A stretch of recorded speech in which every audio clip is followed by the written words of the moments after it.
আর এই যে সরিষার তেল, এটা মেয়ের শরীরে কোনোভাবে লাগাই দিতে হবে অথবা ছিটাই দিতে হবে।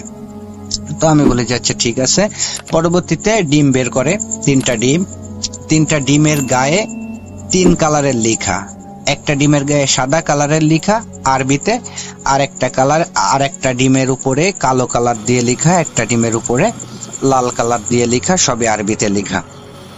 তো আমাকে বলে যে এই সাদা কালারের লেখা যে ডিমটা, এটা পুঁততে হবে দোসুলাই, অর্থাৎ আমাদের যশোরের ভাষায় মাটির চুলা, এক পাশে তরকারি এক পাশে ভাত, মানে কাঠ ঢুকানো ছিদ্র একটাই, যাকে আমাদের যশোরের ভাষায় দোসুলা বলে, অন্যান্য জায়গায় কি বলে আমি জানি না।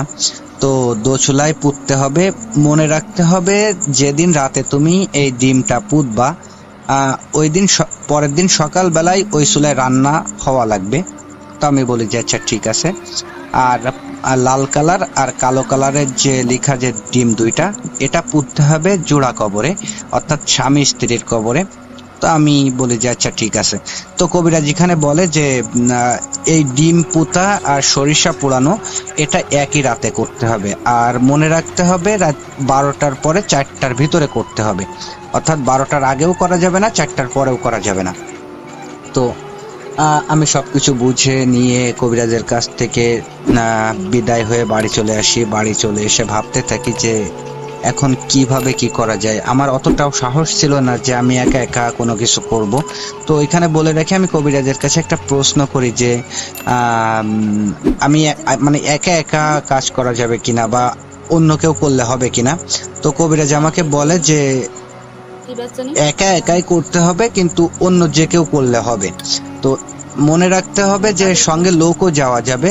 মনে রাখতে হবে যে কবরে তোমরা ডিমটা পুঁতবা, ওই কবর থেকে এতটাই, মানে যে পুঁততে যাবে তার থেকে এতটাই দূরত্বে থাকতে হবে যে একে অপরের কেউ কাউকে যেন দেখতে না পাই।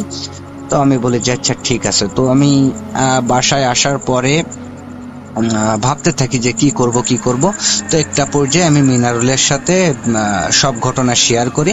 তো মিনারুল আমাকে বলে যে আচ্ছা ঠিক আছে, কবে কি করবে আমাকে একটু জানাস, আমি তোর সঙ্গে থাকবো।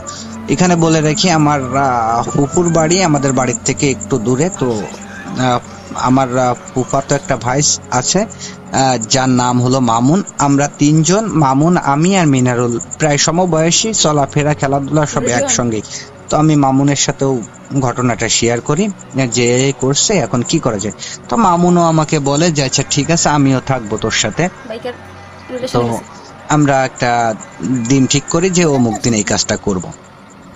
তো যেদিন করব এই দিন রাত্রেবেলায় সন্ধ্যা থেকে রাত 12টা বাজার অপেক্ষা করতে থাকি সবকিছু কমপ্লিট করে। তো 12টার সময় আর কি আমি ডিম পোতার জন্য দোসুলা খুঁজতে খুঁজতে ওই ফুফুদের বাড়ি পাই। মামুন আমাকে বলে যে আমাদের বাড়ি দোসুলা আছে, তো